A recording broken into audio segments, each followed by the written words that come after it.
तो hello guys, कैसे हो आप सब। आप लोग सबका स्वागत है तीव्र विजन फाउंडेशन क्लासेस में।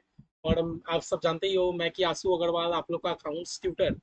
और हम लोगों ने ये प्रण लेके रखा है कि भाई हमारा कुछ भी हो जाए, लेकिन हम लोग 100% अकाउंट से सिलेबस विद इन, कौन से मंथ आपको बोला था, जुलाई। विद इन जुलाई हम लोग को खत्म करना है, ताकि अगस्त में हम लोग प्रॉपर एकदम रिवीजन करके हम लोग सितंबर में एग्जाम में अपियर हो पाओ। आप लोग से बस यही रिक्वेस्ट है कि अगर आप लोग मेरा वीडियोस देखे, अगर आप लोग मेरा पाथ में आप लोग फॉलो करते हो, अगर आप डेली वीडियोस देख के आप पढ़ाई करते हो, तो प्लीज आप एक लाइक और एक सब्सक्राइब जरूर करके जाना।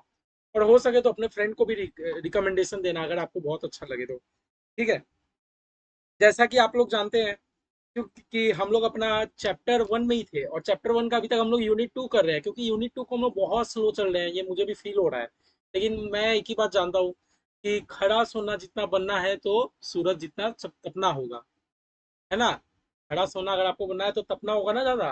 चैप्टर 1 यही है, आप जितना तपोगे उतना अच्छा आपका अकाउंट से बहुत अच्छा बेस क्लियर होगा। ठीक है, आप सब अच्छे से पढ़े होंगे। और हाँ, रिवीजन जरूर से जरूर करें, डेली का डेली रिवीजन कर दे। कुछ आप लोग को पेंडिंग नहीं छोड़ना है कि आज नहीं करेंगे। प्रोक्रास्टिनेट प्रोक्रास्टिनेट जीवन में करो ही मत।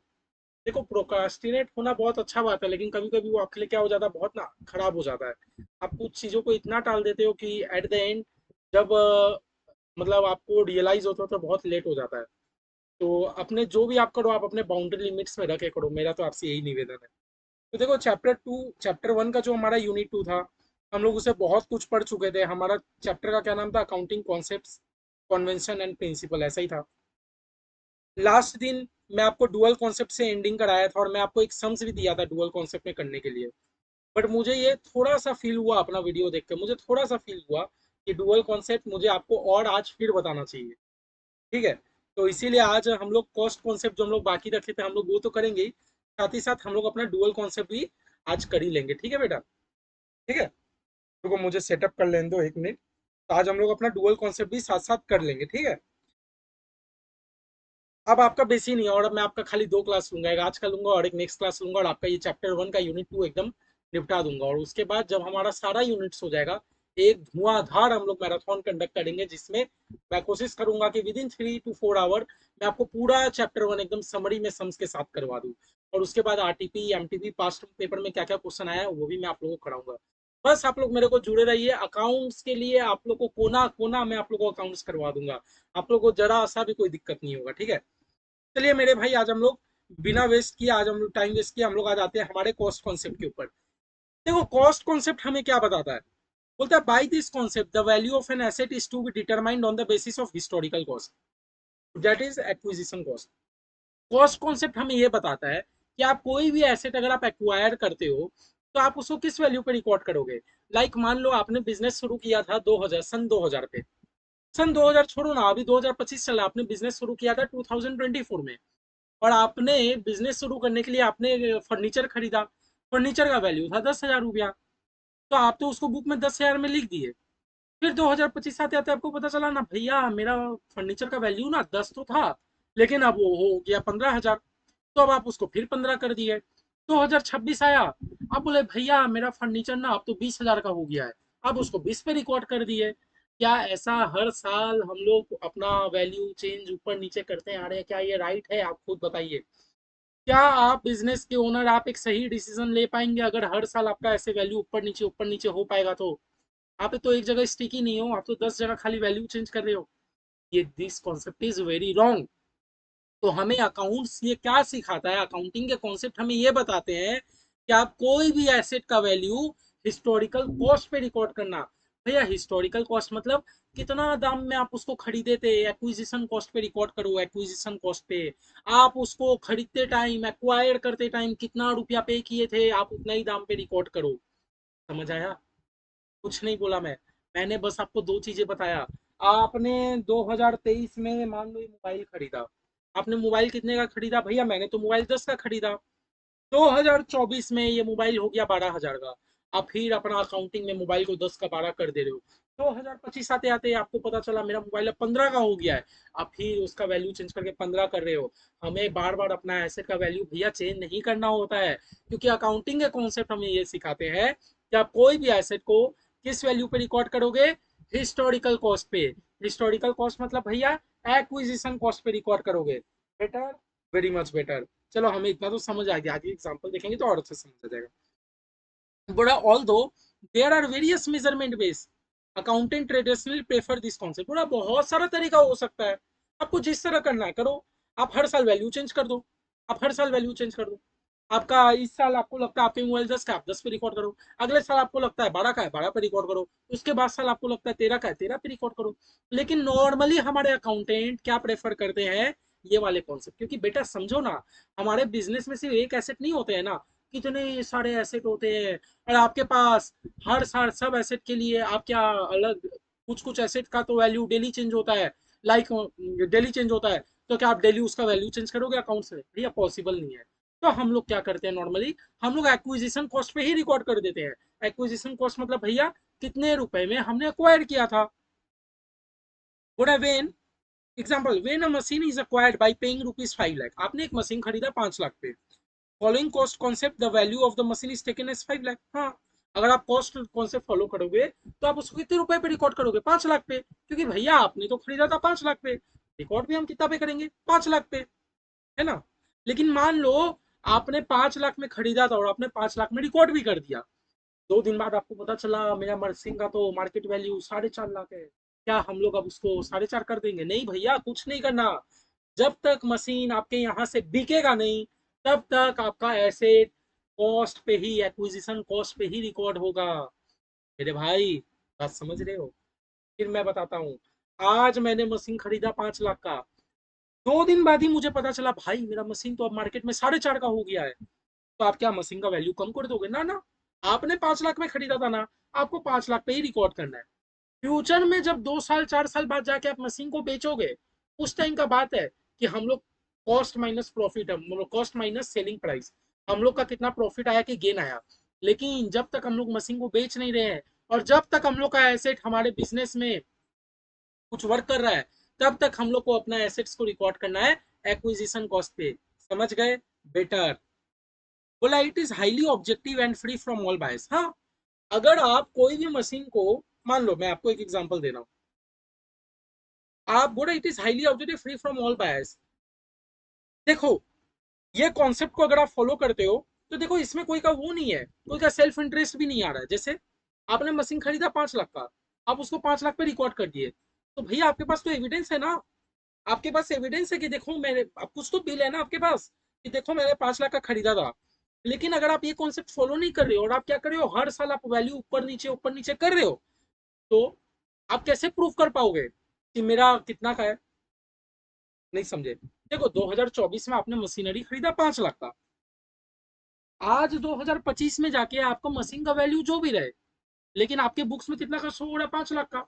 तो आप तो किसी को प्रूफ कर पाओगे ना कि देखो भैया हमारे पास एविडेंस है 5 लाख का।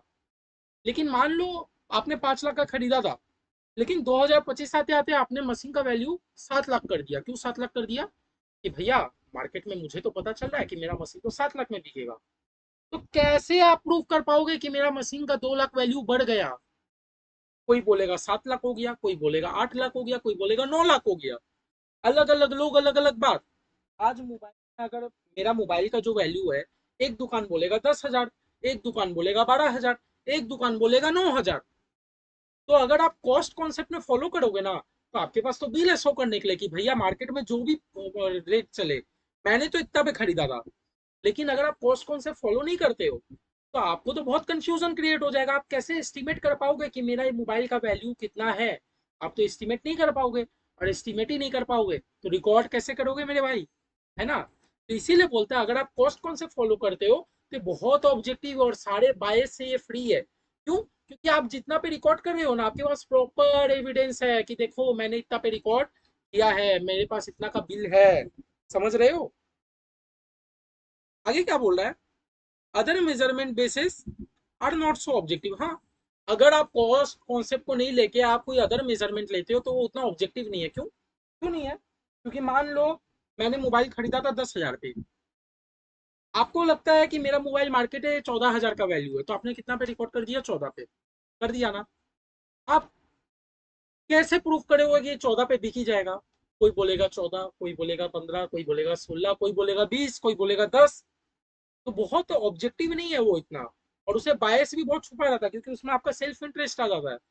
लेकिन जब हम लोग बात करते हैं कॉस्ट कॉन्सेप्ट का, इसमें आपका कोई सेल्फ इंटरेस्ट नहीं है, आपने जितना में खरीदा था आपने उतना पे रिकॉर्ड कर दिया, समझ रहे हो। फिर क्या बोला, current cost of an asset is not easily determinable. आपने मान लो कोई एसेट आपने बहुत पहले खरीदा था, लेकिन अब आपको क्या, अभी का करेंट कॉस्ट आपको पता चल पाएगा, नहीं पता चल पाएगा। लाइक एग्जांपल देखो, अगर आपने कोई एसेट खरीदा था 1/1/1995 में, and such model is not available in the market, it becomes difficult to determine which model is appropriate equivalent to the existing one। समझ रहे हो मतलब क्या बोला मैंने, एक मोबाइल खरीदा था 1995 में, हाँ, आज, और आप ना कॉस्ट कॉन्सेप्ट को फॉलो नहीं करते हो, आप तो हर साल मार्केट वैल्यू के अकॉर्डिंग आप अपना एसेट का वैल्यू को चेंज कर देते हो। तो इतना पुराना एसेट का आप मार्केट वैल्यू कैसे पता करोगे, क्योंकि अब तो मार्केट में एग्जिस्ट ही नहीं करता। प्रॉब्लम समझ रहे हो। मेरा मोबाइल जो है 1995 में खरीदा हुआ है, मान लो, ठीक है, 1995 में खरीदा हुआ है, आज हो गया कम से कम 30 साल। क्या वो 30 साल बाद सेम मॉडल मार्केट में अवेलेबल रहेगा? नहीं रहेगा भैया। नहीं रहेगा तो आप बुक्स में रिकॉर्ड कितना रुपए में करोगे, क्योंकि आपको तो मार्केट वैल्यू पता ही नहीं है, नहीं कर पाओगे ना। तो इसीलिए बोल रहे हैं, इससे ज्यादा बेटर क्या होता है, कॉस्ट कॉन्सेप्ट को फॉलो करो, हमारे पास बिल है, मैंने रिकॉर्ड कर दिया उतने रुपए से, समझे बात। थोड़ा सिमिलरली अलंदे समझे, ठीक है छोड़ो। Lastly present value base is highly subjective because to know the value, ठीक है। अब हम लोग ये पढ़ते हैं, समझ आया ना। कॉस्ट कॉन्सेप्ट बस हमें ये बताता है कि आप अपने एसेट का जो भी वैल्यू हो, आपको कितना पे रिकॉर्ड करना है, हिस्टोरिकल कॉस्ट पे। हिस्टोरिकल कॉस्ट में क्यों, एक्विजिशन कॉस्ट, हिस्टोरिकल कॉस्ट मतलब एक्विजिशन कॉस्ट। और फिर मैंने आपको पूरा ज्ञानबाजी कर दिया कि क्यों हिस्टोरिकल कॉस्ट में ही करना जरूरी है, क्योंकि फ्रॉम ऑल बायस होता है, सब्जेक्टिव होता है, ऑब्जेक्टिव होता है, सब बता दिया।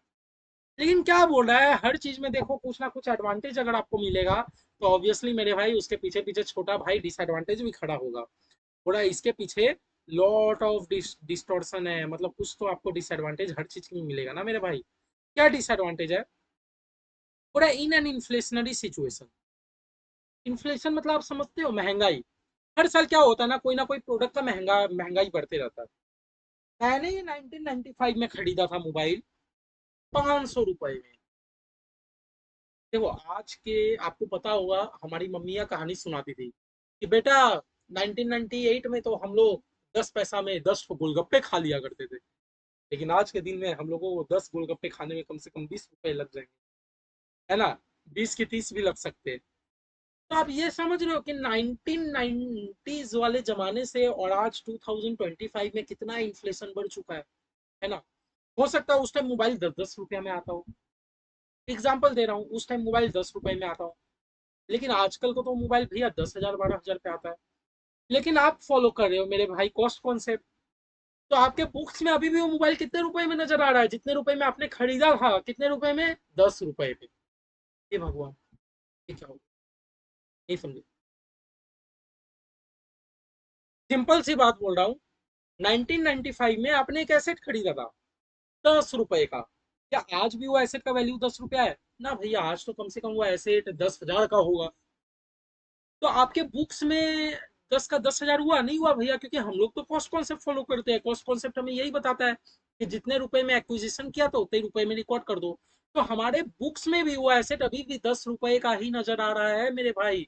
दिक्कत तो मुझे ये हो गया, हमारे बुक्स में भी अभी भी वो एसेट 10 रुपए का ही नजर आ रहा है। इसका मतलब जब आप कॉस्ट कॉन्सेप्ट को फॉलो करोगे, तो सबसे बड़ा चीज इग्नोर कर देता है इन्फ्लेशन वाले बात को। बोला जब एक इन्फ्लेशनरी सिचुएशन होता है, सारा प्राइजेस अप होता है, क्या होता है, अप हो जाता है, बढ़ जाता है ऑन एन एवरेज। जबकि एक्विजिशन कॉस्ट यहाँ अपना रेलिवेंस खो देता है। जैसे एग्जांपल मान लो, आपने एक जमीन खरीदा था 1995 में 2,000 रुपए में, जबकि आज का उसका कॉस्ट है 1 लाख रुपए। तो आपके बुक्स में क्या वो 1 लाख में रिकॉर्ड हो रहा है कि 2 लाख में, 2,000 में नजर आ रहा है? भैया 2,000 में ही आ रहा है। So if the accountant makes valuation of asset and historical cost, the accounts will not reflect the true position। अगर आप अपना अकाउंटिंग हिस्टोरिकल कॉस्ट में कर रहे हो मेरे भाई, तो आपका अकाउंट तो ट्रू रिफ्लेक्शन देगा ही नहीं, क्योंकि आज भी वो एसेट कितना रुपए में नजर आ रहा है, 2,000 का, जबकि मार्केट में वो एसेट का दाम तो 1-1 लाख रुपया हो चुका है। समझे मेरे भाई।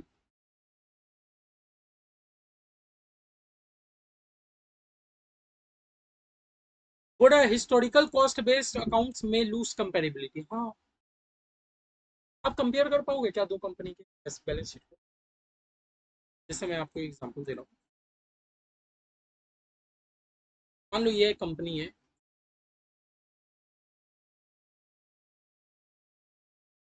ये है कंपनी बी। हम लोग क्या पढ़ रहे थे कि हिस्टोरिकल कॉस्ट अगर हम लोग फॉलो करेंगे तो हम लोग कंपेरेबिलिटी भूल जाएंगे, हम लोग और कोई चीज को कंपेयर नहीं कर पाएंगे। जैसे देखते हैं, आपने इसमें मशीन खरीदा था,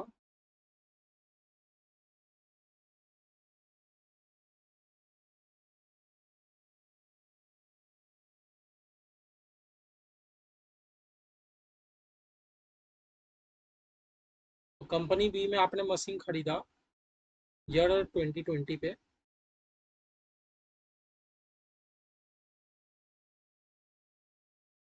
5,000।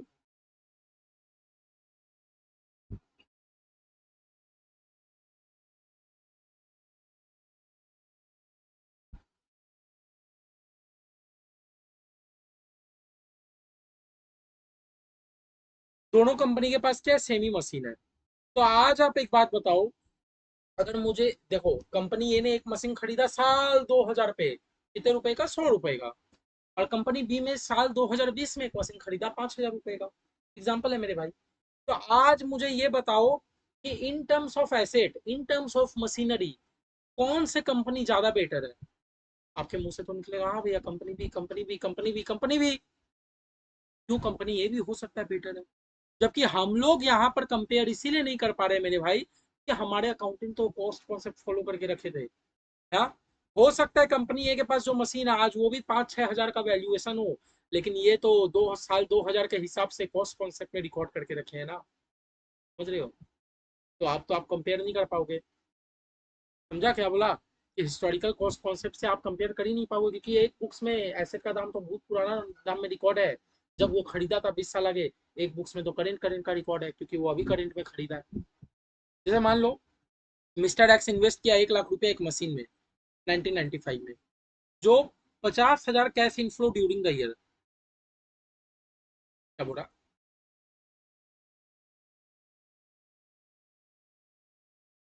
मिटा देता हूँ।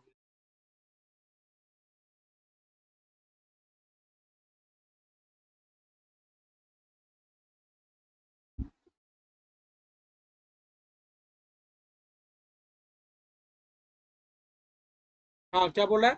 मिस्टर एक्स ने इन्वेस्ट किया था 1995।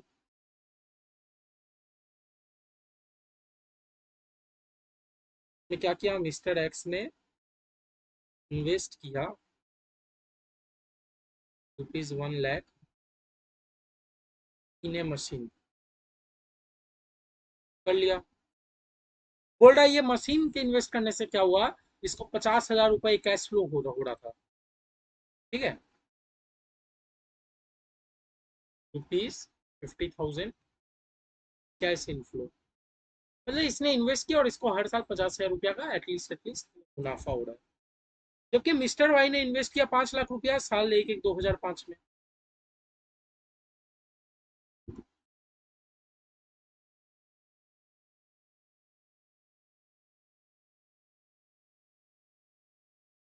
मिस्टर वाई ने कितना इन्वेस्ट किया मेरे भाई, ₹5 लाख।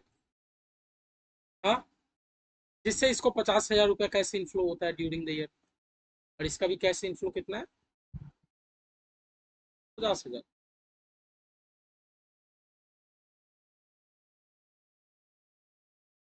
ठीक है। तो बोला mister X earned at rate 50%, Y mister Y earned at rate 10%। बोला मिस्टर, अगर आप कंपेयर देखोगे तो मिस्टर एक्स 1 लाख रुपया इन्वेस्ट करके 50,000 रुपया कमा रहा है, मतलब करीब करीब वो 50% अर्निंग कर रहा है। आप कंपेयर करके देखो, आपने इन्वेस्ट किया 1 लाख रुपया, आपको कमाई हो रहा है 50,000 रुपया, करीब करीब आप 50% कमा रहे हो। जबकि मिस्टर वाई के केस में देखोगे, इन्वेस्ट किया 5 लाख रुपए, कमा रहा 50,000 रुपए, करीब करीब 10% अर्न कर रहा। क्या मैं जो कंपैरिजन कर रहा हूँ सही कर रहा हूँ कि गलत कर रहा हूँ? बोलो अरे भैया गलत कर रहे हो। मिस्टर एक्स तो इन्वेस्ट किया था वाई के भी 10 साल पहले। मतलब मिस्टर एक्स के बुक्स में जो भी चीज रिकॉर्ड हो रहा है 1995 के हिसाब से रिकॉर्ड हुआ है। आज के दिन में अगर हम लोग वो इन्फ्लेशन को काउंट करते तो भैया आज के दिन में हो सकता है दोनों के मशीन के वैल्यू में बहुत चेंजेस आ गया होता। तो आप तो कंपेयर ही गलत कर रहे हो। अगर आप हिस्टोरिकल कॉस्ट से कर रहे हो कोई भी चीज, तो आप लोग दो कंपनी का कंपेयर नहीं कर पाओगे, यही चीज बोला था।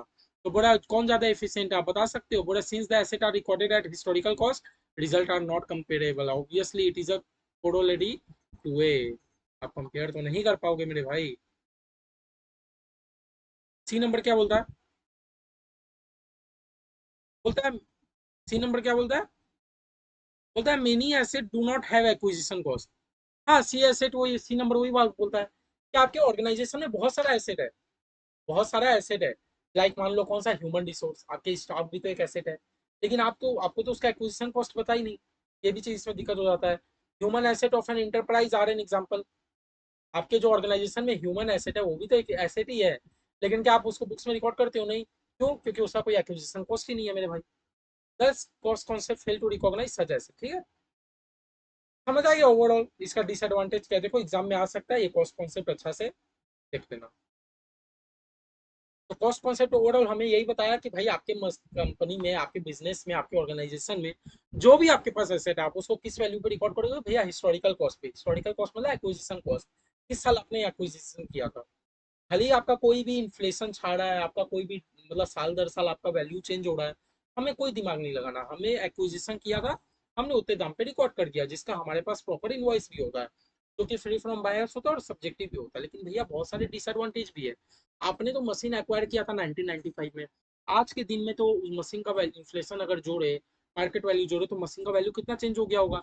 लेकिन आपके बुक्स में तो अभी भी मशीन वही पुराने दाम पे रिकॉर्ड हो रहा है। तो हाँ भाई, मेरे ये इग्नोर है। मतलब ये एक तरीके से ये डिसएडवांटेज है, डिस्टॉर्शन है। और भैया अगर आप इन्फ्लेशन को ही कंट्रोल नहीं कर रहे हो, तो भैया आप दो कंपनी को कैसे कंपेयर कर सकते हो? एक कंपनी है 2025 का, एक कंपनी है 1995 का।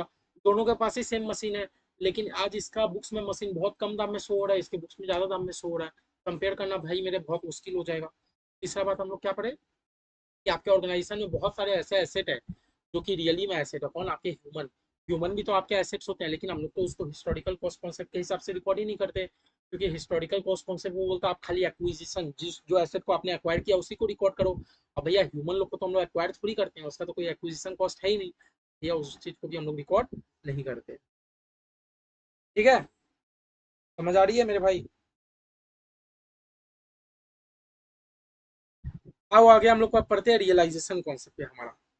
5 मिनट में रियलाइजेशन। तो रियलाइजेशन कौन से क्या बोलता है? It closely follow the cost concept. ये कॉस्ट कॉन्सेप्ट को ही फॉलो करता है।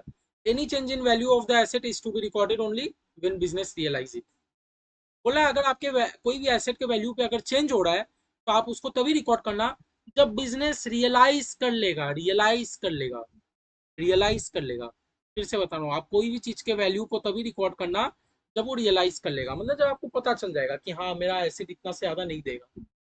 ठीक है, मतलब आज मान लो आज आपने मोबाइल खरीद के लाया, मोबाइल खरीद के लाया 10,000 पे, तो आपको पता ही है कि भाई मेरा मोबाइल अब 8,000 के नीचे बिकेगा ही नहीं, तो आपको पता है ना 2,000 का लॉस हो रहा है, रिकॉर्ड कर लो। नहीं तो आपको पता है भाई कुछ भी हो जाए, मेरा मोबाइल तो 15 का ही बिकेगा, तो 5,000 का रियलाइज गेन मान लो आप। तो what when an asset is recorded at historical cost of 5 lakh, even if current cost is 15 lakh, such change is not counted unless there is a certainty that such change is materialized। और अगर आप कोई चीज को historical cost से record करते हो और आपने खरीदा था 5 लाख पे, लेकिन आज के दिन पे उसका एसेट हो गया 15 लाख का, तब भी क्या हम लोग उसको रिकॉर्ड करते थे एज पर हिस्टोरिकल कॉस्ट? नहीं, क्योंकि हिस्टोरिकल कॉस्ट हम लोग को बोलता था आप एक्विजिशन कॉस्ट के हिसाब से रिकॉर्ड करो। हाँ, जितना मैं एक्वायर किया उतना पे रिकॉर्ड करो। लेकिन आपका एसेट का वैल्यू तो 5 लाख से 15 लाख हो गया, तो भी हम लोग उस चीज को रिकॉर्ड नहीं करते थे, है ना। However accountant follow a more conservative path. Accountant लोग को अब है भाई कि एक्सपेरिमेंट करना है। दे ट्राई टू कवर और probable losses but do not countable any probable gain. हाँ, बोला आजकल के सारा लॉस देते हैं लेकिन कोई भी इनकम को रिकॉर्ड नहीं।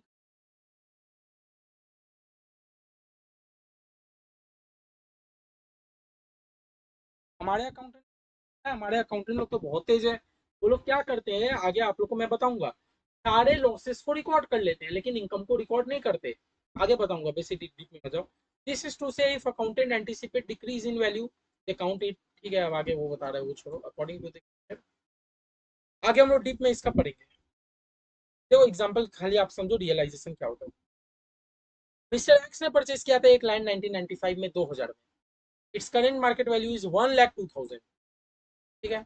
Should accountant show the land 2000 following post concept and ignoring 1 lakh, मतलब बोला आपने 1995 में आपने 2000 का लैंड खरीदा था, आज के दिन में आपको पता है भाई कि मेरा मार्केट वैल्यू 1,02,000 है, तो भी क्या मेरे बुक्स में 2 लाख 2,000 में नजर आते हुए अच्छा लगेगा?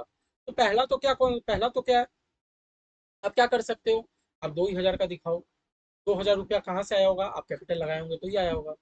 नहीं तो नहीं तो आप लैंड को 1,02,000 का दिखाओ, आज के दिन में मार्केट वैल्यू कितना है, 1-2, लेकिन आपने पूरा कैपिटल 1,02,000 थोड़ी लगाया था, झूठ मत बोलो। 1995 में तो भैया आपने 2 ही हजार का लैंड खरीदा था, उसमें से आपका कैपिटल है 2,000 का, बचा कुछ आपका अनरियलाइज गेन हो गया, अनरियलाइज गेन, कुछ भी गेन होता है प्रॉफिट होता है तो भाई हमारे कंपनी के लिए वो लाइबिलिटी होता है, क्यों लाइबिलिटी होता है, क्योंकि कंपनी प्रॉफिट कमा के खुद थोड़ी रखेगा, अल्टीमेट में ओनर को तो रिटर्न ही करेगा ना, जब लोग पढ़े थे, समझे? तो आपके पास दो दो ऑप्शन है, या तो आप उसको 2,000 पे रिकॉर्ड करो as per historical cost concept, नहीं तो आज के दिन में मार्केट वैल्यू कितना है अब उतना पे रिकॉर्ड कर लो, बचा कुछ अनरियलाइज गेन या लॉस के नाम पे छुपा दो, समझ रहे हो? तो ये था हमारा रियलाइजेशन, एकदम सिंपल सा था मेरे भाई, मुझे नहीं लगता कोई दिक्कत आया होगा इसमें आपको। फिर आता है हमारा dual cost dual aspect concept. देखो डुअल कॉन्सेप्ट तो आप जब बाद वाला चैप्टर पढ़ोगे जनरल लेजर वाला, उसमें भी डबल एंट्री सिस्टम करके है, यहाँ पर भी मैं आपको बता दे रहा हूँ। डुअल एस्पेक्ट हम लोग को क्या बोलता है कि कोई भी ट्रांजेक्शन हम लोग करते हैं ना तो उससे दो पहलू होते हैं, दो एस्पेक्ट्स होते हैं। एक तरीके से एक जगह से आपके पास एसेट आएगा तो एक जगह से एसेट जाएगा भी, एक जगह से अगर आपके पास एसेट आ रहा है तो एक जगह से एसेट जाएगा भी। लाइक आपने मशीन परचेस किया कैश देके, मशीन आया कैश गया, कुछ आ रहा है तो कुछ जाएगा। या तो क्या हो सकता है आपके पास एसेट आ रहा है बट आपका लाइबिलिटी भी बढ़ जा रहा है, क्या मतलब आपने मशीन खरीदा उधारी पे, मतलब मशीन तो आया लेकिन माथे में कर्जा भी हो गया कि भाई मुझे उधारी अपना क्लियर करना है। मतलब दो पहलू होते ही हैं, ये हम एग्जाम्पल हम लोग को यही समझाना चाह रहा है। तीसरा चीज क्या हो सकता है, आपका एक एसेट कम हो रहा है और आपका एक एसेट बेसी हो रहा है, हाँ वही तो बात है। कैश से मशीनरी खरीदा, कैश गया लेकिन मशीन आया। चौथा क्या बोल रहा है, एक एसेट कम हो रहा है लेकिन एक लाइबिलिटी भी कम हो जा रहा है, हाँ। आपने अपने आपकी आपसे ना कोई रुपया पाता था, अपने घर का एसी खोल के दे दिया तो आपका एसेट भी गया, लाइबिलिटी कर्जा भी खत्म हो गया। अल्टरनेटिवली आपका एक लाइबिलिटी बढ़ रहा है तो दूसरा लाइबिलिटी घट रहा है। आपको आई एच इंडियन बैंक को लोन रिपे करने के लिए आपने एसबीआई से लोन ले लिया, एक लाइबिलिटी बढ़ा तो एक इंडियन बैंक का लाइबिलिटी कम हो गया। आपका एक लाइबिलिटी बढ़ रहा है तो एक एसेट भी बढ़ रहा है, हाँ। आपने कर्जा पे आपने मोबाइल खरीद लिया, एक एसेट भी आया कर्जा भी बढ़ गया। आपका एक लाइबिलिटी कम हो रहा है लेकिन आपका एक लाइबिलिटी बढ़ जा रहा है। वही तो बोले इंडियन बैंक को लोन रिपे करने के लिए आपने एसबीआई से लोन ले लिया, मतलब एसबीआई का कर्जा आ गया लेकिन इंडियन बैंक का लाइबिलिटी कम हो गया। एक लाइबिलिटी एसेट, समझ गए ना? मतलब कोई भी ट्रांजेक्शन के कितने पहलू हो सकते हैं मेरे भाई जी, दो पहलू हो सकते हैं। फिर हम लोग एक एग्जांपल देखे थे कि एक तो बैलेंस शीट है, कैपिटल मतलब क्या होता है, क्या हम लोग समझ लिए थे? हाँ भैया, कैपिटल मतलब तो जो ओनर लोग हमारे कंपनी पे इन्वेस्ट करते हैं उसको कैपिटल, और जब ओनर लोग ही रुपया विड्रॉ कर लेते हैं उसको हम लोग ड्रॉइंग्स, हम लोग पहले पढ़ लिए थे, पढ़े थे ना। ये कंपनी का रुको बहुत कचरा हो गया, पढ़ लेते हैं।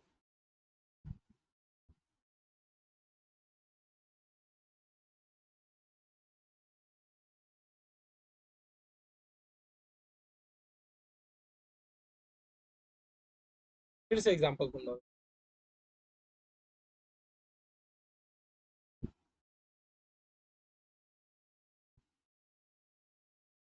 जो ओनर लोग ने इन्वेस्ट करके रखा वो हमारा कैपिटल होता है मेरे भाई। तो ओनर ने कितना इन्वेस्ट किया था भैया, 1.5 लाख। आपने कर्जा उठाया 75 का, आपके पास और भी लोन है 75 का, जबकि आपके मशीन में एसेट्स के नाम पे क्या, एक मशीन है 2 लाख का, कैसे 1 लाख का? ट्रांजेक्शन क्या बोलता है, आपने एक न्यू मशीन परचेज किया 50,000 कैश देके, न्यू मशीन परचेज किया 50,000 रुपये कैश देके। तो मेरे भाई एक बात बताओ, ये डुअल एस्पेक्ट कॉन्सेप्ट हुआ कि नहीं? आपके पास एक मशीन आया लेकिन कैश भी गया, और हम लोग इसको बना के देखते हैं क्या होता है। घबराना नहीं है मेरे भाई, देखो सब चीज बनाएंगे, बस आप लोग शांत होगे थोड़ा। देखो मैं बार बार हेडिंग नहीं दूंगा, तो चलो अभी दे देता हूँ। ये हमारा कौन सा साइड होता है, एग्जाम में ऐसे मत बनाना, बुक का फॉर्मेट में आप लोग सीखेंगे आगे चल के। पहले देखो रिकॉर्ड कर लेते हैं। आपके पास एक मशीन आया 50,000 रुपए में, ठीक है ना? तो मशीन पहले पे मेरे भाई कितने का था? भैया मशीन तो मेरे पास कितने का था, 2 लाख का था। आपने और मशीन खरीद लिया ना, 50 हजार का। तो भैया अब आपके बुक्स में मशीन कितने का नजर आ रहा है मेरे भाई? 2.5 लाख का नजर आ रहा है ना? Cash cash cash. भैया कैश तो 1 लाख था हमारे पास, लेकिन वो मशीन खरीदने के लिए आपने कैश तो पेमेंट किया ना, बाई पेइंग 50 हजार इन कैश। मतलब मशीन खरीदने के लिए तो आपने 50 हजार कैश पे कर दिया ना। तो भैया आप क्यों बोल रहे हो अब आपके पास कैश 1 लाख है? आपके पास तो 50 हजार ही कैश है। अच्छा, क्या ये ट्रांजेक्शन में मेरा लाइबिलिटी साइड कहीं पर भी अफेक्ट हुआ? नहीं। मेरा एक एसेट बढ़ा तो एक एसेट कम हुआ, मतलब जो मेरा चेंजेस हुआ खाली एसेट साइड ही हुआ। लाइबिलिटी साइड ऐसे का ऐसे ही रह गया मेरा, है ना? कैसे कैसे कैसे रह गया मेरा? ऐसे का ऐसे ही रह गया। कैपिटल रह गया मेरा 1.5 लाख का। बैंक लोन 75 हजार। बैंक लोन कितने का है मेरे भाई? 75 हजार। अदर लोन कितने का मेरे भाई? 75 हजार। क्या मेरा बैलेंस शीट मैच हो रहा है मेरे भाई? 3 लाख।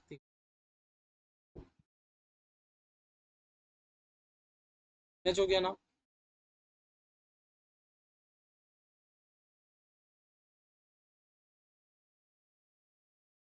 चलो दूसरा एग्जांपल हम लोग फिर करते हैं।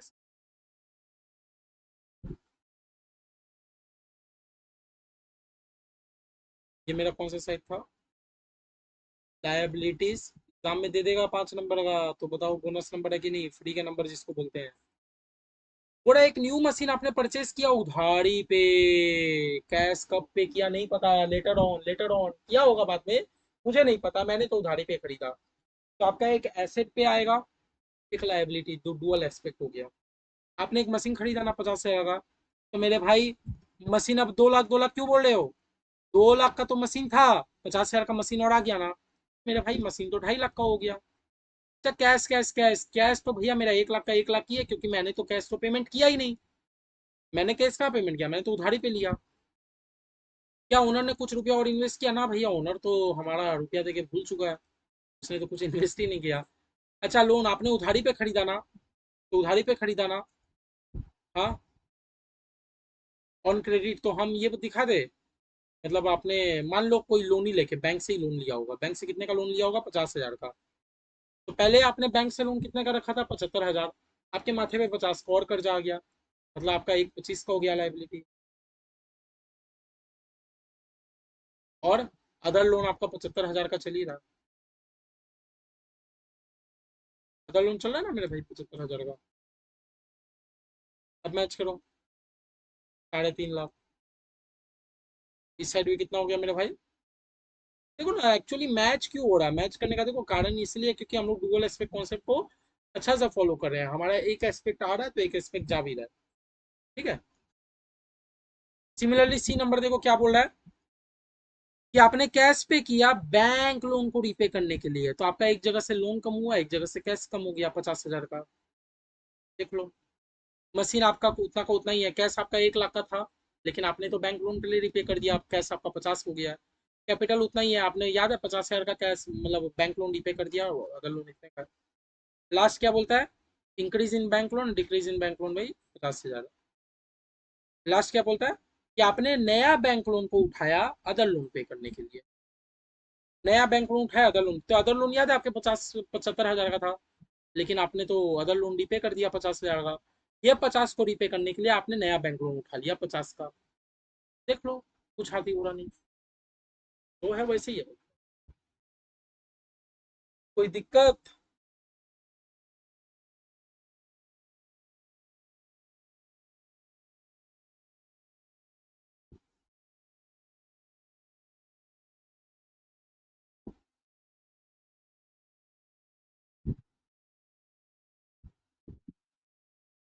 चलो, सिलेबस तो अभी बहुत बड़ा है।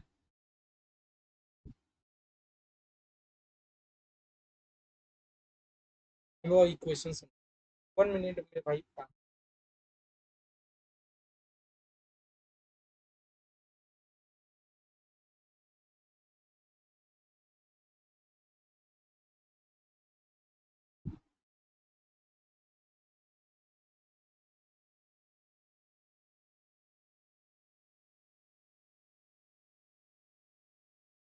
वन मिनट भाई।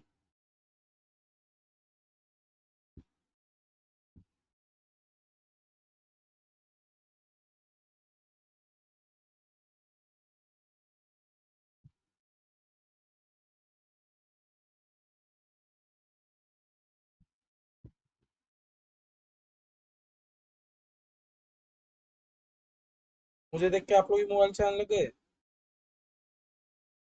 हम्म। पढ़ाई कीजिए।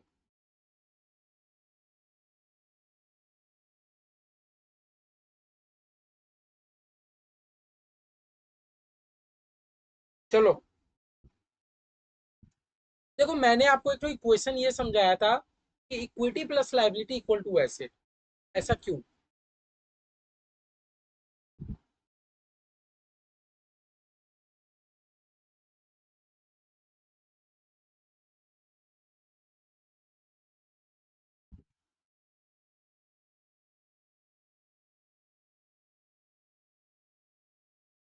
ये ऐसा बोल रहा है इक्वेशन हमारा, है ना? Equity plus liability equal to asset. अब देखो, अब क्योंकि आप लोग तो मॉडर्न जमाने के बच्चे हो, तो आप लोग इतने भी बुद्धू नहीं हो कि आप लोग इक्विटी मतलब नहीं समझते। भैया इक्विटी मतलब इक्विटी शेयर। इक्विटी शेयर मतलब मालिक का रुपया। मालिक का रुपया मतलब कैपिटल, बोलिए ना सीधा साधा, इतना घुमा के उड़े है ना? क्या इक्विटी मतलब मैं कैपिटल वर्ड एक बार के लिए यूज कर सकता हूँ? माफी, इससे गुना तो नहीं हुआ मेरे से? इक्विटी मतलब क्या मैं कैपिटल वर्ड यूज कर सकता हूँ? इक्विटी मतलब इक्विटी शेयर मतलब मालिकों का रुपया, मालिकों का रुपया मतलब कैपिटल। एक बार के लिए कैपिटल। तो बोल रहा है आपके बिजनेस में मान लो 5 लाख का एसेट है। तो ये बोलना चाहता है कि भैया आपका बिजनेस तो इंडिपेंडेंट मतलब डिपेंडेंट है कोई के ऊपर। हमारा बिजनेस तो भैया आर्टिफिशियल पर्सन है, हमारा बिजनेस का एसेट खुद का थोड़ी हो सकता है। आज उसके पास 5 लाख का एसेट है, तो 5 लाख उसके पास आया कहाँ से? हाँ मेरे भाई, 3 लाख मेरे मालिक ने लगा दिया था, 2 लाख रुपया मैंने कर्जा लिया था। आप बात समझ पा रहे हो? आपके बिजनेस में जो भी एसेट्स है वो कहाँ से आया होगा? कुछ रुपए मालिक लगाए होंगे, कुछ रुपए उसने कर्जा उठाया होगा, है ना? यही देख के ये क्वेश्चन बना, equity plus liability equal to assets. ये हम लोग देखे थे। अब इसी क्वेश्चन को देखो ना, ड्रॉ कर दिया, equity equal to asset minus liability. हाँ, लाइबिलिटीज को चेंज करके कर दिया long term liability, current liability.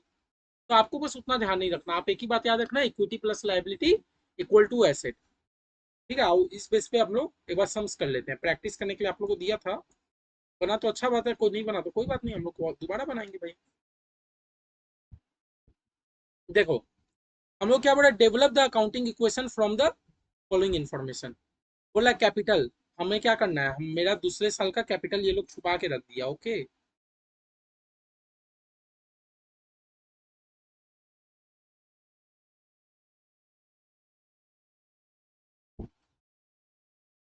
Equity plus liability is equal to assets.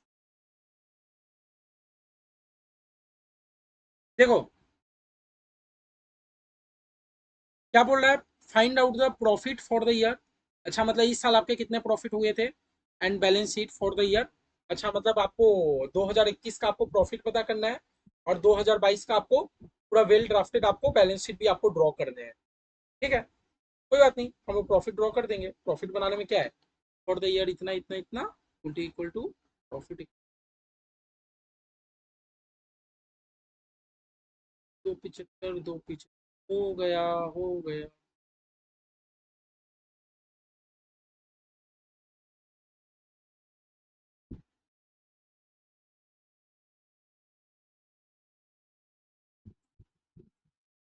Develop the accounting. कैसे शुरू करो?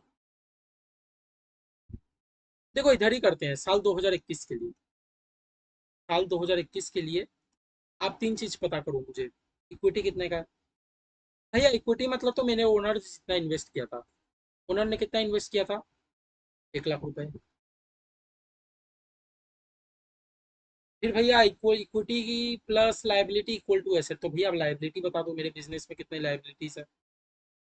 तो मेरे भाई लाइबिलिटी कितना है, एक तो आपने बैंक लोन लेके रखा है 1 लाख का, एक तो आपको ट्रेड पेबल, आपको कोई को पे करने हैं, ये है लाइबिलिटी। फिर बस दो ही लाइबिलिटी मुझे नजर आ रहा है, फिक्स एसेट तो एसेट है, ट्रेड रिसीवेबल तो किसी से रुपया लेना, इन्वेंट्री भी एसेट है, कैश एंड बैंक भी एसेट है। तो ये दो ठो लाइबिलिटी है, 1 लाख और 75,000, कितने का लाइबिलिटी आपके पास? 1 लाख और 75,000, मतलब 1,75,000 के आपके कर्जे हैं। कि भैया एसेट्स का बता दीजिए, एसेट्स क्या है।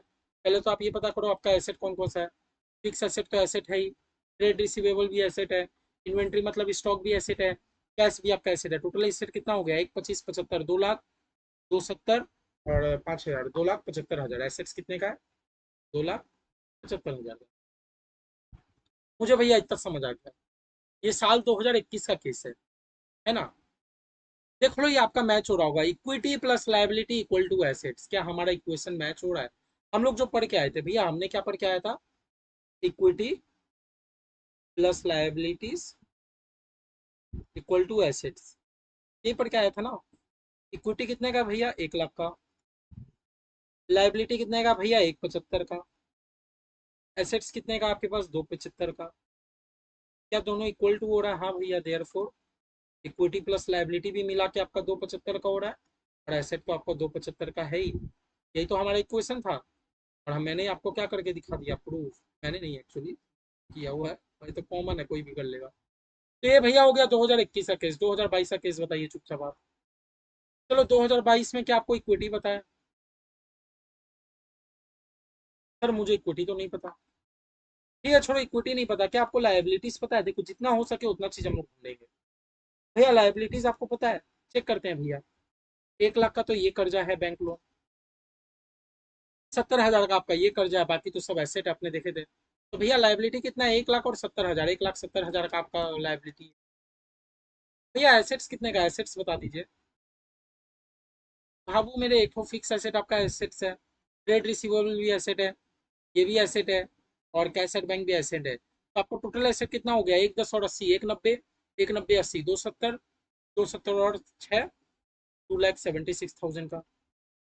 तो मेरे भाई अब वो हम लोग फॉर्मूला में फिट करेंगे, equity plus liabilities is equal to assets.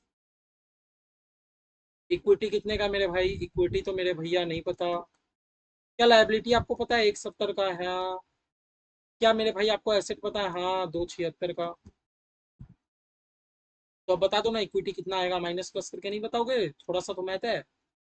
276, और यहाँ प्लस में है तो इस साइड आके क्या बन जाएगा, सॉरी, -170 है ना, क्योंकि हमारा तो इक्वेशन मैच कराना होता है ना। तो मेरा इक्विटी कितने का है भैया, 276 में से 170 गया तो 1,06,000 है ना। देखो मुझे इक्विटी तो मिल गया 1,06,000, 1,06,000 का इक्विटी मिल गया। उससे पूछा था प्रॉफिट बता दो। तो भैया आप बताओ, पिछले साल आपका इन्वेस्टेड, पिछले साल आपका कैपिटल 1,00,000 से हो रहा था, इस साल आपका कैपिटल 1,06,000 हुआ। आपका कैपिटल 6,000 कैसे बढ़ गया, वो 6,000 तो भले ही आपका प्रॉफिट ही होगा ना। नहीं समझे। पिछले साल आपका, आपने इन्वेस्ट किया होगा 1,00,000 रुपए, लेकिन इस साल, मैंने आपको एक बार कभी बताया भी था एक लेक्चर में, कि जो भी कंपनी प्रॉफिट अर्न करता है वो अल्टीमेट लायबिलिटीज ही होता है, और वो कैपिटल का ही पार्ट होता है। क्योंकि जो भी प्रॉफिट होता है ना, वो कंपनी खुद थोड़ी रखेगा। कंपनी प्रॉफिट क्यों कमा रहा है, कि भाई मेरे ओनर को मुझे रिटर्न देने हैं, है ना। तो जो प्रॉफिट का पार्ट होता है ना, वो भी एट द एंड में कैपिटल के साथ जाके ऐड हो जाता है। तो आप देख के बस इतना समझ पा रहे हो कि आपका पहले कैपिटल 1,00,000 का था, तो आपका 1,06,000 है, मतलब आपका प्रॉफिट कितने का हो गया मेरे भाई, 6,000 का आपका प्रॉफिट हो गया। समझे, 6,000 का आपका क्या हो गया, प्रॉफिट हो गया। हाँ, और आपका इक्विटी कितने का आया, इक्विटी 1,06,000 का है। हम भी यही दो चीज निकालें, एक 6 का इक्विटी, आपका 6,000 का प्रॉफिट। प्रॉफिट समझे कैसे आया, क्योंकि आपका पिछले साल इन्वेस्टेड अमाउंट 1,00,000 था, इस साल आपका इन्वेस्टेड अमाउंट 1,06,000 हो गया। समझे।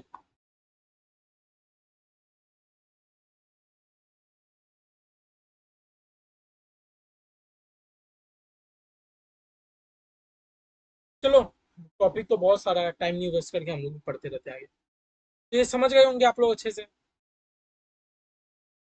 अब आगे हम लोग का एक तो टॉपिक आता है मेरे भाई, कंजर्वेटिज्म, जिसके बारे में रियलाइजेशन कॉन्सेप्ट में मैंने आपको बहुत स्किप कराया था। देखो ना, रियलाइजेशन कॉन्सेप्ट जब हम लोग पढ़ रहे थे, मैंने आपको बोला ना, खाली मार्क करके रखो, मार्क करके रखो, आगे पढ़ेंगे, आगे पढ़ेंगे, और वो है कंजर्वेटिज्म। देखो ऐसे कंजर्वेटिज्म कॉन्सेप्ट क्या होता है, मैं आपको एक एग्जांपल दे रहा हूँ। मान लो आप ना अपना, नहीं ये कर छोड़ो, मान लो आप 12 का एग्जाम देके आए, 12 का आपका बोर्ड्स का एग्जाम होता है, आप 12 का बोर्ड्स का एग्जाम देके आ गए, एग्जाम आपका बहुत खराब गया है, बहुत खराब गया है, जाए ना। और कोई मतलब 11 12 का ही देख रहा तो नहीं भाई, सबका एग्जाम अच्छा था, मैं जस्ट एग्जांपल दे रहा हूँ, किसी को मतलब टारगेट नहीं है। देखो आप लोग एग्जाम देके आ गए, आपका एग्जाम अच्छा नहीं गया, जैसे मेरा बात कर लो, मैं ना एग्जाम देके आया था 12 का, मेरा एग्जाम अच्छा नहीं गया, लेकिन मम्मी बेटा एग्जाम कैसा गया, मम्मी 100 में 98% तो फिक्स, इतना अच्छा गया था। तो ये क्या हुआ, मैं आगे से मुझे पता है कि भाई मेरा नंबर अच्छा नहीं आने वाला, मुझे पता है, तो भी मैं क्या है सबको एक तो दिलासा दे दे रहा हूँ, देखो देखो मैं 98% लाऊंगा, और जब असली में मेरा नंबर इतना नहीं आएगा तब तो भाई भूत कुटाई पड़ेगा, है ना। तो इससे बेटर क्या है, अगर आपका नंबर खराब गया है, अच्छा नहीं गया, मम्मी को बता दो, मम्मी मेरा एग्जाम अच्छा नहीं गया, तो क्या है, मम्मी भी उस हिसाब से प्रिपेयर करेगी कि हाँ बेटा को किस चीज़ से कूटना है, मैं भी उस हिसाब से प्रिपेयर रहूंगा कि नहीं अब आगे बार अच्छा से करना है। अब हमारे कंपनी के केस में ये कैसे रिलेट करता है, क्योंकि देखो आप मान लो आप कोई कंपनी रन कर रहे हो, आज 2025 में बैठ के अपना क्या सोच रहे हो, 2027 में तो मैं इतना रुपया कमा ही लूंगा, नहीं आप क्या सोच रहे हो कि मेरे पास कोई एसेट है और मुझे 2027 में वो एसेट को बेच के उतना रुपया मिलने वाला है, नहीं तो मेरा कोई कोर्ट में पेंडिंग केसेस है, मुझे तो पूरा भरोसा है मैं 2027 में वो जीत जाऊंगा, तो मुझे 2 लाख का इनकम होने वाला है। तो जो अभी आपका कंजर्वेटिज्म कॉन्सेप्ट क्या बोलता है कि आपका ये गेन अभी हुआ नहीं है ना, इसको रिकॉर्ड नहीं करोगे, कि देखो अभी आप डाउटफुल में हो आपका गेन होने वाला है कि नहीं, कोई लिखा नमी थोड़ी है, कोई का लिखा हुआ थोड़ी है कि 2 लाख का गेन होगा ही होगा, आप जस्ट सोच रहे हो कि नहीं मैं कोर्ट में केस जीत जाऊंगा, मुझे अगले साल इतना प्रॉफिट होगा। कंजर्वेटिज्म कॉन्सेप्ट सिंपल सा बात बोलता है कि भाई जिस दिन प्रॉफिट होगा उस दिन रिकॉर्ड करना, क्योंकि अभी अगर मान ले तुमने 2 लाख का प्रॉफिट रिकॉर्ड कर लिया और फ्यूचर में जाके अगर तुमको 2 लाख का इतना का प्रॉफिट नहीं हो रहा है, तो भाई शेयर होल्डर लोग तो तुमको जूता मारेंगे आके, क्योंकि देखो ये चीज भी गलत है। आज मान लो आप क्या कर रहे हो, आप अपने बैलेंस शीट में जबरदस्ती का क्या दिखा दे रहे हो कि आपके बैलेंस शीट में 2026 में प्रॉफिट होने वाला है 10 करोड़ का, 21 से आप जीतोगे 10 करोड़। अब एज अ शेयर होल्डर जब मैं दो कंपनी का कंपेयर करने बैठ रहा हूँ, तो ऑब्वियसली मैं तो आपकी कंपनी को सिलेक्ट करूंगा, क्योंकि मुझे साफ साफ नजर आ रहा है आपकी कंपनी को अगले साल 10 करोड़ का प्रॉफिट होने वाला है ना। और जब अगले साल 10 करोड़ आपका प्रॉफिट नहीं हुआ, ये तो धोखाधड़ी वाला बात हो जाएगा। इसलिए हमें कंजर्वेटिज्म कॉन्सेप्ट क्या बोलता है कि भाई आने वाला इनकम के वो आज से रिकॉर्ड मत करो, इनकम जब होगा तब रिकॉर्ड करना, लेकिन अगर आपको ऐसा लगता है कि आने टाइम मेरा कुछ लॉस होने वाला है, तो आज ही से उसको रिकॉर्ड कर दो, है ना। मतलब आपका एग्जाम अच्छा नहीं गया ना, नेक्स्ट टाइम के लिए पढ़ाई करो, ये सोच के मत उड़ो कि मैं तो पास हो जाऊंगा, पास हो जाऊंगा, समझ रहे हो आप। कंजर्वेटिज्म कॉन्सेप्ट जस्ट हमें ये सिखाता है कि मेरे भाई अकाउंटेंट लोग को फ्यूचर का प्रॉफिट लोग को रिकॉर्ड नहीं करना चाहिए, जबकि अकाउंटेंट को अगर लगता है कि मेरा फ्यूचर में कोई खर्चा होने वाला है, तो देन भाई अकाउंटेंट को उस चीज को रिकॉर्ड कर लेना चाहिए। देखो conservatism state that accountant should not anticipate any future income. हाँ, आपको बैठे बैठे सोचना नहीं है कि मेरा फ्यूचर में कितना इनकम होगा नहीं होगा, मैं रिकॉर्ड कर लेता हूँ, नहीं। However they should provide all possible loss. However accountant क्या कर सकता है, उसका जो लॉस होता है वो लॉस को रिकॉर्ड कर सकता है, लेकिन उसको फ्यूचर का इनकम को रिकॉर्ड नहीं करना। जितना लॉस होने वाला, अगर आपको आज 2024 में बैठे बैठे लगता है कि नहीं मैं 2026 में मेरा एक लॉस होने वाला है, आप उसका एक प्रोविजन बना लो। ऐसे ही आपको याद होगा हम लोग provision for bad and doubtful debt, PD, provision for bad and doubtful debt, हम लोग क्यों बनाते थे, क्योंकि आपको ये लगता था कि मैंने इतना का सामान बेचा ना, इतना में 5% कस्टमर मुझे रुपए ही नहीं देंगे फ्यूचर में, तो हम लोग क्या करते हैं शुरू से ही हम लोग प्रोविजन बना के रखते हैं, है ना। तो वही बोला अकाउंटेंट लोग को क्या करना है, अकाउंटेंट मतलब सभी लोग को, कि आपको अगर फ्यूचर में कोई इनकम होने वाला है देन आपको रिकॉर्ड नहीं करना, लेकिन आपको अगर आपको लगता है कि फ्यूचर में मेरा रुपया कहीं डूबने वाला है, मेरा लॉस होने वाला है, रिकवर नहीं होने वाला है, तो उसका आपको आज से रिकॉर्ड कर लेना है। But when there are many alternative value of an asset, an accountant should choose the method which lead to a lesser value। बोल रहा है बहुत सारा आपके पास इवेल्युएशन है, मान लो आपको लगता है आपका फ्यूचर में लॉस 2 लाख का होने वाला है, एक जन बोलता है नहीं 5 लाख का होने वाला है, एक जन बोलता है नहीं 10 लाख का होने वाला है। मैं बोलता हूँ आप श्योर नहीं होना, आप इतना का लॉस रिकॉर्ड कर लो आज से। इससे क्या होगा, इससे ये होगा आपका प्रॉफिट लेस वैल्यू पे आ जाएगा। मतलब एकदम ज्यादा रिस्क लो ना जब लेना है तो सोचे रहे हैं तो इतना सोचो कि नहीं मेरे को 2 नहीं 10 लाख का ही लॉस होने वाला है, आप उस हिसाब से प्रोविजन बना के रखो। अब क्यों 2 लाख का प्रोविजन बनाओगे? मान लो आप 2 लाख का प्रोविजन बना के रखे, लॉस हो गया 10 लाख का, तो आपको प्रोविजन उतने रुपए का, आपको एक्सपेंस रिकॉर्ड उतने रुपए में करना चाहिए में सबसे कम आपका प्रॉफिट शो हो, जिससे कम, मतलब इतना ज्यादा खर्चा वाला प्रोविजन चूज करो कि आपका प्रॉफिट कम से हो। क्योंकि देखो ये सबसे सेफ साइड है कि आप 10 लाख का प्रोविजन, अब मान लो आपने 10 लाख का प्रोविजन बना लिया फ्यूचर में, लेकिन आपको लॉस तो 2 ही लाख का हुआ, कोई दिक्कत नहीं है, प्रोविजन बनाना खराब बात थोड़ी है, प्रोविजन तो बनाना अच्छी बात है। Later on will see the golden rule of current asset valuation, ठीक है, कॉस्ट और market price which ever is load original. बोले हम लोग एक तो कॉन्सेप्ट पढ़ते हैं कि कॉस्ट और market price which ever is lower, ये इसी कॉन्सेप्ट से आया है, कैसे आया देखो। बोला for this concept there should be at least 3 qualitative characteristics. Accountant लोग को अभी हम लोग क्या बोले, अकाउंटेंट यानी सभी लोग को हम लोग क्या बोले, भाई फ्यूचर का इनकम को रिकॉर्ड मत करना, लेकिन फ्यूचर में अगर तुम्हारा कोई एक्सपेंस या लॉस होने वाला है तो उसको आज ही से रिकॉर्ड कर लेना। बड़े इस चीज के लिए आपके पास 3 क्वालिटी होना चाहिए। पहला प्रूडेंस, प्रूडेंस मतलब judgement about the possible future losses. आपका जजमेंट एकदम एक्यूरेट होना चाहिए, पहला ये बता रहा है कि फ्यूचर में कितना लॉस होने वाला है, तभी ना आप एकदम एस्टिमेट आप लॉस को रिकॉर्ड कर पाओगे। लेकिन अगर आप जजमेंट ही नहीं कर पा रहे हो कि नहीं मुझे कितना लॉस होने वाला है नहीं होने वाला है, तो भाई तब तो मुश्किल हो जाएगा। प्लस न्यूट्रलिटी, न्यूट्रलिटी मतलब अनबायस रहना, आपको फ्री फ्रॉम सेल्फ इंटरेस्ट रहना है, अनबायस रहना है एकदम, ठीक है, अनबायस रहना है। लास्ट में बोला है faithful representation of alternative value, मतलब बोल रहा है कि हो सकता है आपके पास बहुत सारे वैल्यू हो, लेकिन आपको सबको एक फेथफुल रिप्रेजेंटेशन, आपको एकदम बढ़िया से बेस्ट जजमेंट लगा के आपको सिलेक्ट करना है। हो सकता है कि आप एक मतलब एक वैल्यू बोलता है कि आपको लॉस होने वाला है, मान लो एक कॉन्सेप्ट के हिसाब से आपने बहुत सारा सर्च किया, आपको पहले तो एक बार पता चला कि डेटर में से 2% डेटर लोग फेल कर देंगे, एक जन बोलते हैं 5% फेल कर देंगे। तो अब आप प्रोविजन जब बनाओगे बैड एंड डाउटफुल रेट, आप 2 का बनाओगे कि 5 का बनाओगे, आपके पास तो 2-3 वैल्यू आ गया, आप किसके ऊपर ज्यादा फेथफुल रिप्रेजेंटेशन देते हो अपने ऑर्गेनाइजेशन के लिए, ये आपके ऊपर अब डिपेंड करता है। मैंने सिर्फ आपको इतना बताया मेरे भाई कि कंजर्वेटिज्म कॉन्सेप्ट आपको यही बोलता है कि आपका सारे फ्यूचर इनकम को आपको रिकॉर्ड नहीं करना, जबकि अगर आपको लगता है कि फ्यूचर में मेरा कोई एक्सपेंस या लॉस होने वाला है, देन आप उसको अभी से रिकॉर्ड कर लो।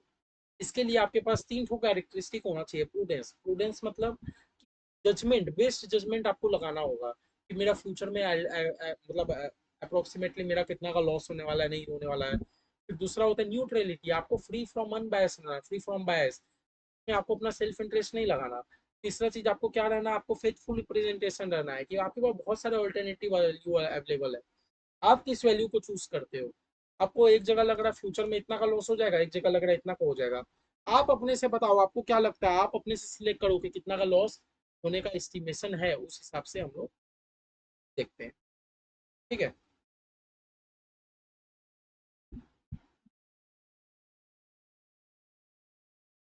जैसे मान लो हम लोग एग्जांपल देखते हैं, पूरे mister x run a business of computer, mister x एक कंप्यूटर बिजनेस रन कर रहा था, बोल रहा है उसने परचेस किया 10 computer 20,000 each, and is expecting, expect ही कर रहा है, अभी तक बेचा नहीं है, एक्सपेक्ट किया तो सेल कर देगा सबको 25,000 ईच करके।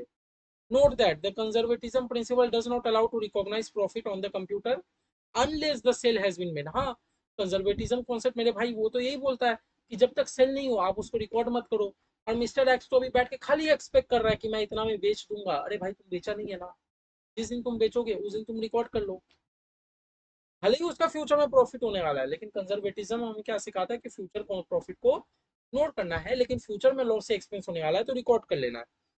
बोला since this is the future profit, mister X need to follow a prudent approach while recording transaction, need to ignore the profit until is come. और उसको क्या करना है, प्रॉफिट को क्या कर देना है मेरे भाई, इग्नोर कर देना है जब तक वो अर्न नहीं करे। However before sale market price of 17,000 each, ठीक है। हाँ बोल रहा है लेकिन सेल करने से पहले,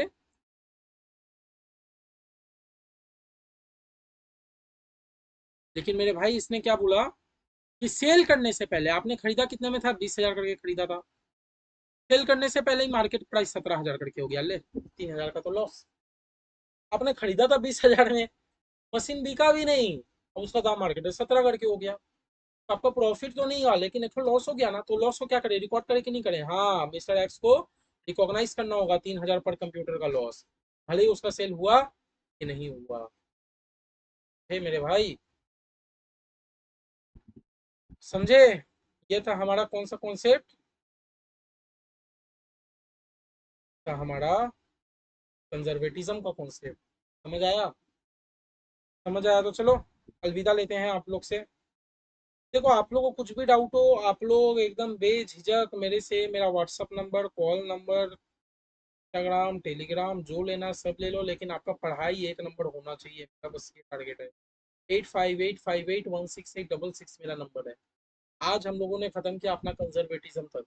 आपका आपसे मैं यही उम्मीद करूंगा कि आप बस 10 मिनट 15 मिनट आप एक बार रिवीजन कर लो। इससे होगा कि आपके माथे में जरा जरा सा कंटेंट याद रहेगा। बाकी हम लोग जो फाइनल रिवीजन करेंगे 3 से 4 घंटा में पूरा, तब तो आपको एकदम सॉलिड याद हो जाएगा। तो आपको पढ़ाई को लेके एकदम टेंशन नहीं लेना, अच्छे से पढ़िए। All the best. और एक दो क्लास कोशिश करते हैं क्लास खत्म हो जाए, आस्ते जा रहे हैं, लेकिन वादा कर रहा हूँ एकदम टाइमली सिलेबस कंप्लीट कराऊंगा, आप लोग को एकदम टेंशन नहीं। ठीक है, चलो बाय मेरे भाई। Bye bye bye. बाय। जय श्री श्याम। जय Shri Shyam. Good night, good afternoon, good morning, आप जिस टाइम में देख। Bye bye bye bye.